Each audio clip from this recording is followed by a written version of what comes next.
ketangkep malah kacau nanti. Ya kan Pak John? Iya. Caranya Mas Hari seperti itu. Lah, sekarang ke Mas Edi John. John Kennedy. John Kennedy. Dulu kan katanya pernah kerja di Korea. Iya kan? Iya, Mas. Kerja di Korea. Oke. 7 tahun. Itu kerja apa? Aduh, saya brebes, Mas. Tenang. Keluar dari Bandara LA itu, waduh, nangis bener saya, Mas. Saya terharu. Alhamdulillah bisa selancar ini. Kontribusi terbesar saya itu dalam kehidupan saya itu pasti ini doa ibu saya. Saya pasti ya, saya yakin seperti itu. Saya terus yakin seperti itu.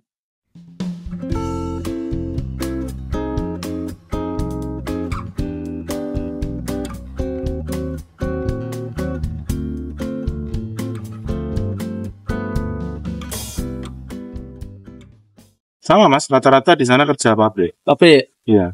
Dulu pertama masuk itu malah di fishing ya Mas, kerja di perikanan. Cari ikan. Mancing.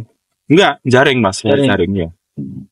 Cari ikan, cari kepiting itu. Berangkat jam 2:30 pagi, pulang jam 5 sore. Iya. Sampai kuat. Berapa lama nih? 2 tahunan ya. 2 tahun saya pulang putih, balik lagi saya terus mencari kerjaan lain di pabrik itu. Gaji kisaran sama ya? Sama Mas, sama. Karena tahunnya sama, hampir sama. Ketemu kita. Sama. Saya berangkat 2014. Mas Hari berapa? Bang. 2013 ya? Kayaknya ya. 2013. Duluan Mas Hari setahun di sana. Oh, duluan Mas Hari. Tapi kamu lebih lama. Lebih lama. Mas Hari pulang 2019, saya 2022. Berarti ya di Amerika gaji kurang lebih sama. Masih lebih di kayak karena kamu lebih baru, jadi lebih Mas Hari kan lebih senior gitu. Sini kan kerja jadi second sushi kan, sushi yang kedua toh. Iya. Jadi bantu sushi rame, jadi kalau susinya libur juga dia nyusi. Iya, second chef. Kan gitu, second chef. Ini buat sushi. Orang Indonesia kerja di Amerika, masak masakan Jepang. Masakan Jepang. 3 negara. 3 negara. Ya. Lah di Korea udah sukses 7 tahun ya toh. Jadi ada jeruk lagi. 7 tahun. Uang punya. Iya. Modal punya. Iya.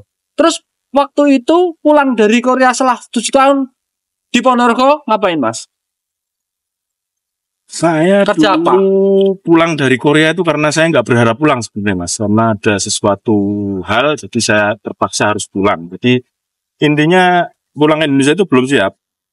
Belum siap dengan segala hal untuk saya tinggal di Indonesia. Jadi akhirnya saya memilih untuk cari alternatif lain untuk saya bisa bekerja. Karena saya punya keluarga dan juga tulang punggung keluarga. Jadi saya harus cari alternatif lain untuk saya bisa bekerja. Awalnya emang pilihan pertama saya itu bukan ke Amerika. Kemana? Pengennya dulu ke Australia. Oke. Australia, proses ke sana. Dengar dari teman-teman yang udah proses itu kok setahun 2 tahun belum ada perkembangan bisa berangkat ke sana. Akhirnya secara nggak sengaja gimana ya, cari apa ke sana, apa ke sini, apa ke Taiwan. Dulu pilihannya kan banyak. Dulu Taiwan, Polandia, apa Jepang atau mana itu. Ke Jepang Mas, ke Jepang dulu. Di sana itu 10 hari. Memang rencana saya dulu kalau sekiranya keadaan di sana memungkinkan dan saya cocok, saya kerjanya di Jepang. Setelah di sana, saya di sana sekian hari, kayaknya kok neng hati nggak srek loh Mas, nggak srek di sini. Akhirnya pulang ke Indonesia. Berapa bulan kemudian saya join visa ke Amerika. Pindah 27. Awalnya kuning Mas ini. Kuning itu kan peringatan. Jadi Masih kalau, di review lagi. Iya, masih di review lagi. Kalau kita ngajuin visa ke Amerika itu kan ada 3 kertas yang akan dikasihkan itu setelah kita review. Kalau T langsung diterima, dikasih prop visanya. Kemudian kuning itu masih dipertimbangkan lagi.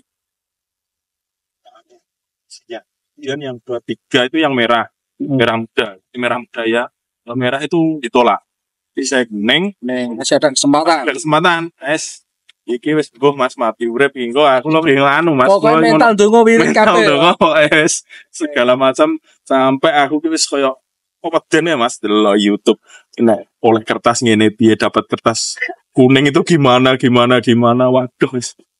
Pesimis sebenarnya Mas. Malah pesimis, gak optimis. Pesimis Mas. Saya bener pesimis Mas dulu. Down ya? Down dulu Mas. Soalnya apa? Saya lihat di YouTube itu yang dapat kuning kebanyakan ditolak. Iya benar. Iya kan? Kebanyakan ditolak. Kebanyakan ditolak. Ujungnya 70% ditolak. 70% ditolak. Iya. Tapi ya alhamdulillah lah. Ya saya dapat seminggu visa saya keluar. Bisa alhamdulillah sih.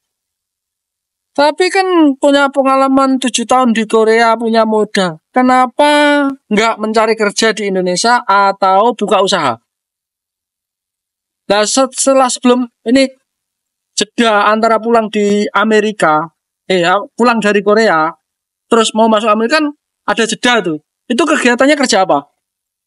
Ya, bantu orang tua Mas di sawah. Sawah. Iya, bantu orang tua di sawah. Kemudian karena emang nggak punya pikiran mau di rumah, jadi nggak mikir usaha. Aku harus usaha apa dengan uang segini saya nggak mikir Mas. Ada uang ada. Ada, ya bila sedikit-sedikit. Ibaratnya pulang dari Korea 7 tahun loh. Ada, jadi karena nggak kepikiran di rumah, jadi nggak mikir mau bikin usaha apa. Mikirnya mau kerja lagi, cari pengalaman lagi, cari modal lagi itu. Apa yang membuat susah di Indonesia?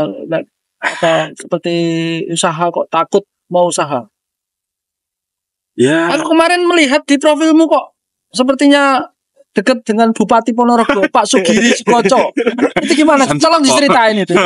Tolong diceritain.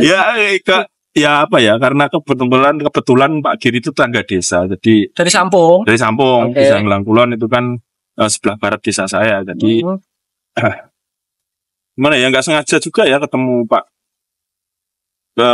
Giri, bisa apa ya, tidaknya bisa kasarane ngomong sorot. Jadi kalau Bupati ya secara nggak sengaja juga, karena gimana ya langsung wes panjang Mas kalau diceritain itu ceritanya gimana itu panjang bisa sekali. Diceritakan intinya juga biar buat motivasi teman-teman yang mau kesini. Kenapa kok ternyata udah sukses, udah deket sama pejabat, tapi kok masih milih ke Amerika?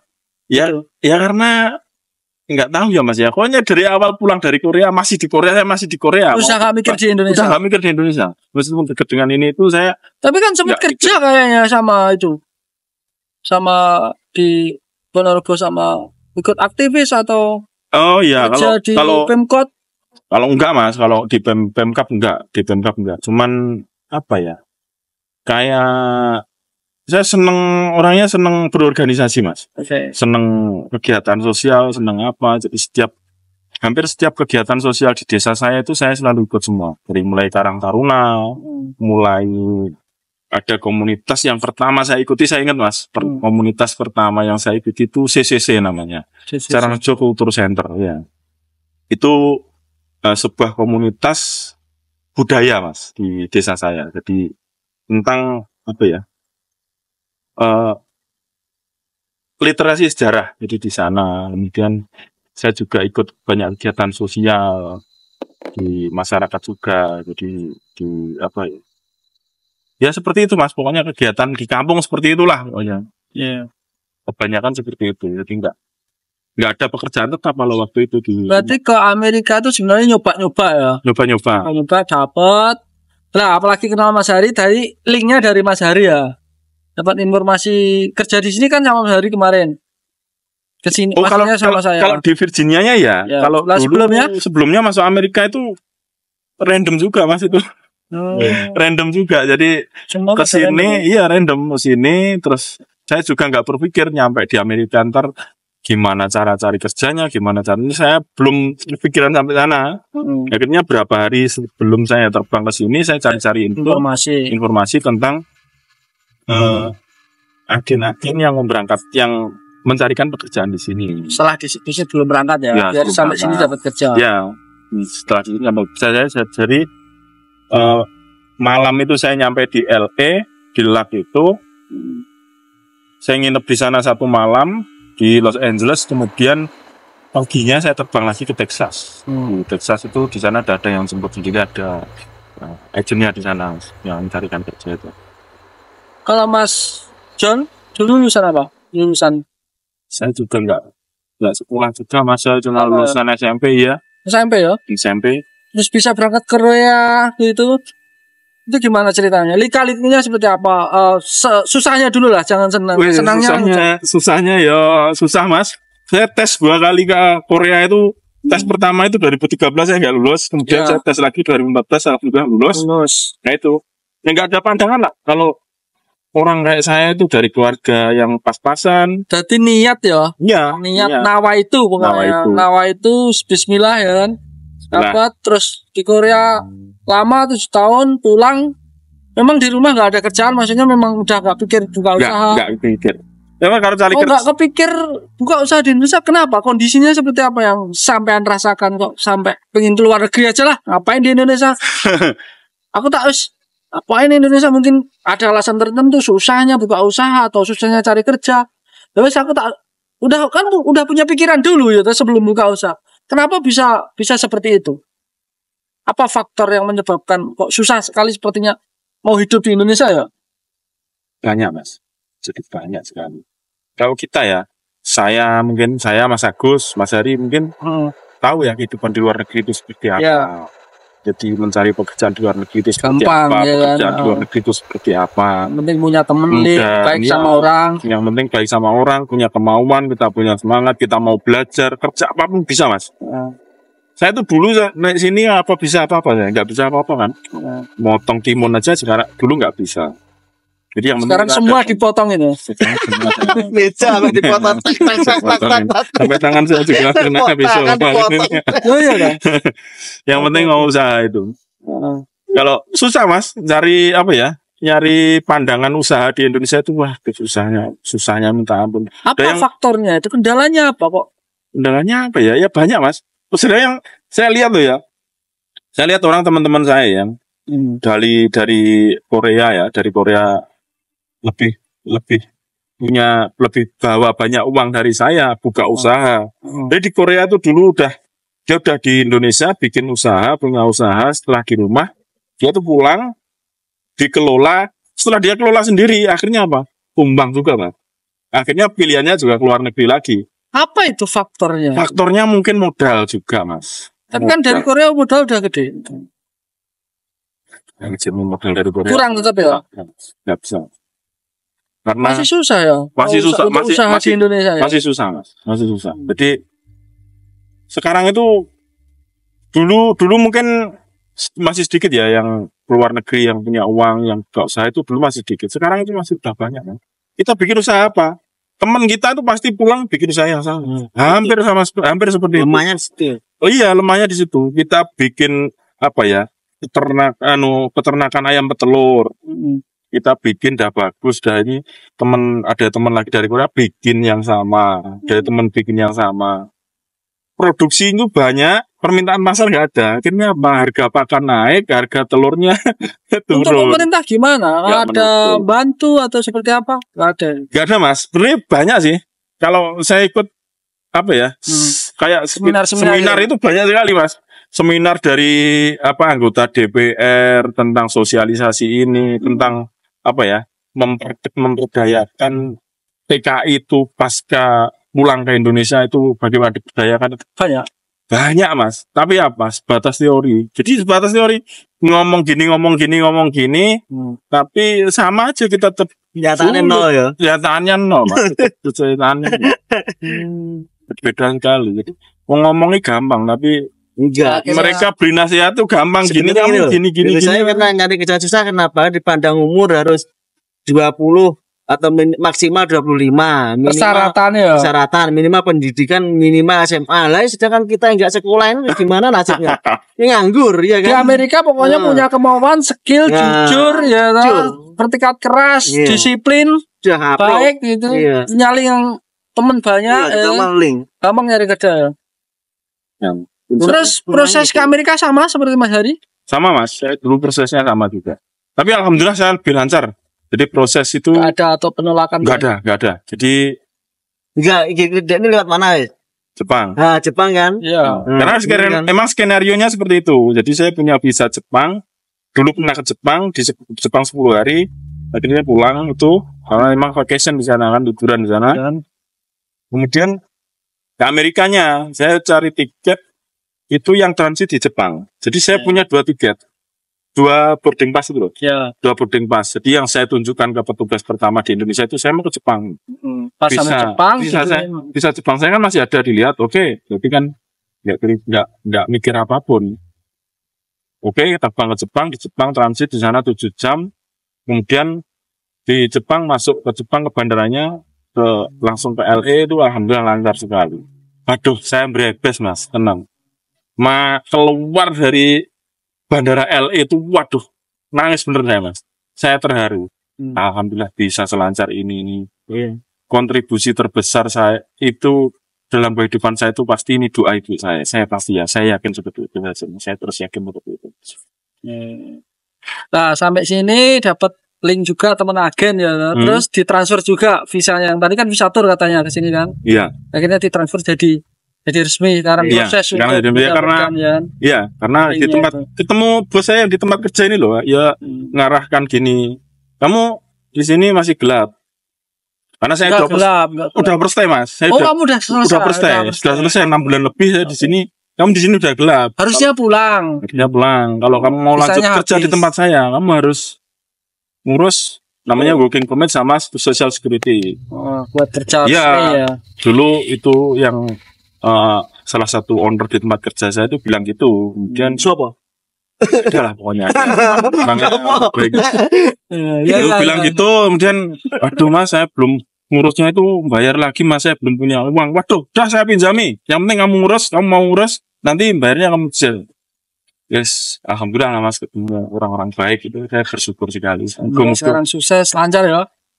Ya kalau dibilang sukses ya.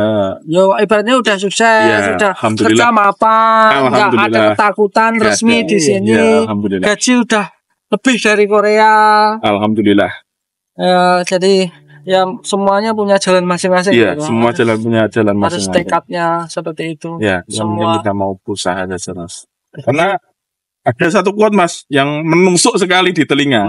Mungkin bisa jadi inspirasi juga buat teman-teman. Quote dari siapa nih? Iya, pernah saya dengar quote ya, segini Mas. Itu bukan quote ya, tapi cuma kata-kata biasa saja. Kata-katanya itu seperti ini Mas, saya itu pernah dengar. Kita kerja 5 tahun di luar negeri, itu sama dengan kita tuh kerja 25 tahun di Indonesia. Mumpung kita masih muda, kenapa kita enggak? Miskin itu, apa ya, muda itu enggak bisa kembali. Tapi kalau miskin itu menyakitkan. Makanya, waduh ini ya, miskin itu bisa kembali. Enggak bisa. Kata-kata hari ini itu mungkin itu Mas. Jadi, miskin bisa 5 tahun kerja di luar negeri sama dengan kita 25 tahun di Indonesia. Muda itu enggak bisa kembali. Tapi miskin itu menyakitkan. Jadi itu mungkin motivasi. Buat teman-teman yang di Indonesia yang punya impian besar ke luar negeri, ke Amerika kemana, jangan menyerah. Ini mas-masnya ini udah pengalaman Korea, sekarang di Amerika sukses. Yang penting niat, jujur, disiplin, jangan patah semangat. Pokoknya pasti ada jalan. Gagal bangkit lagi gitu ya. Gagal bangkit lagi. Pendekar kan seperti itu Mas. Gagal bangkit lagi, jatuh bangun lagi, jatuh lagi, bangun lagi, jatuh lagi, bangun lagi. Kalau capek tidur. Yang penting tidur lagi, bangun lagi. Kalau capek tidur lagi. Yang penting kita jatuh bangun lagi, jatuh bangun lagi. Nah, kita yang penting usaha, masalah hasilnya kan kembalikan ke yang ke Tuhan ya. Ini inspirasi yang bagus ini. Jadi mas-masnya buat teman-teman yang punya impian yang besar, jangan pernah menyerah, itu aja. Tekad, semangat, jangan pernah down. Ini ilmu-ilmunya maksudnya pengalaman itu sangat berharga. Terus baik sama teman, punya link, cari informasi yang penting gitu kan. Pokoknya kalau ada masalahnya apa, harus cari solusinya. Jangan pernah menyerah. Ya seperti itu Mas ya. Mungkin seperti itu. Ini obrolan kopi. Cuma intermezzo. Terima kasih ya Mas ya. Jadi, sama-sama Mas ya. Ilmu buat teman-teman yang di rumah dimanapun lah yang denger ini. Mudah-mudahan sehat selalu dan persaudaraannya selalu kuat dimanapun. Amin. Ya itulah cerita-cerita pengalaman dari Mas Hari dan Mas Edi John. Semoga bermanfaat. Tetap semangat. Tetap menjalin persaudaraan. Terima kasih sudah bersama kami. Terima kasih sudah support videonya dan sampai jumpa di video berikutnya. Bye.